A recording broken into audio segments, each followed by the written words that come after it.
രണ്ട് കുട്ടികൾ.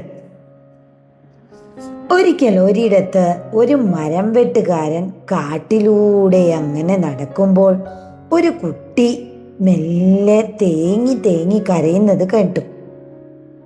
നോക്കിയപ്പോൾ ഒരു ആൺകുട്ടി ഒരു മരത്തിന്റെ മുകളിൽ ചുറ്റി പിടിച്ചിരുന്ന് കരയുകയാണ്.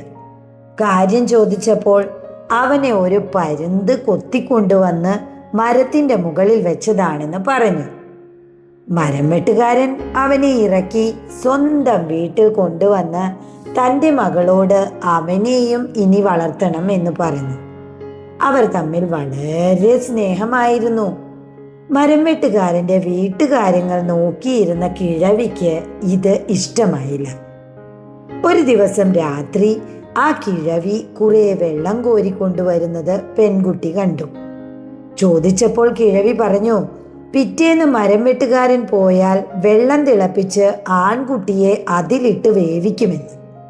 അത് കേട്ട പെൺകുട്ടി അവനെയും കൂട്ടി ഓടിപ്പോയി. പിറ്റേന്ന് മരം വെട്ടുകാരൻ പോയ ശേഷം വെള്ളം തിളപ്പിച്ച് കിഴവി ആൺകുട്ടിയെ തിരക്കി ചെന്നപ്പോൾ മുറിയിൽ ആരുമില്ല. കിഴവി ഉടനെ അടിമകളെ വിട്ടു അവരെ തിരഞ്ഞു പിടിക്കാൻ.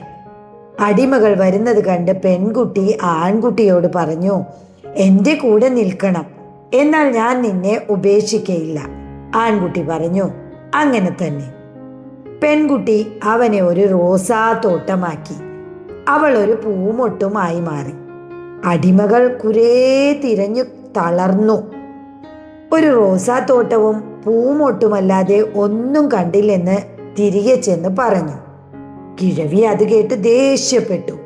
ആ തോട്ടം നശിപ്പിച്ച് മൊട്ടിനെ പറിച്ചു കൊണ്ടുവരാത്തത് എന്ത്? അത് കേട്ടപ്പോൾ അടിമകൾ വീണ്ടും പോയി. ഇത്തവണ അവനൊരു പള്ളിയും അവൾ അതിൻ്റെ തൂണുമായിരുന്നു. അടിമകൾ വീണ്ടും മടങ്ങിയപ്പോൾ കിഴവി ദേഷ്യം വർദ്ധിച്ച് സ്വയം പുറപ്പെട്ടു വന്നു. അപ്പോൾ അവനൊരു തടാകവും അവൾ അതിൽ നീന്തുന്ന അരയന്നവുമായി. കിഴവി ഇപ്പോൾ ശരിയാക്കി തരാമെന്നും പറഞ്ഞ് തടാകത്തിലേക്ക് എടുത്തു ചാടി. അരയന്നം കിഴവിയെ കൊത്തി കൊത്തി വെള്ളത്തിലേക്ക് താഴ്ത്തി. കിഴവി അതോടെ മുങ്ങി മരിച്ചു. പിന്നീട് അവർ രണ്ടുപേരും തിരികെ വീട്ടിലേക്ക് പോയി അവിടെ തൻ്റെ അച്ഛൻ്റെ കൂടെ സുഖമായി ജീവിച്ചു.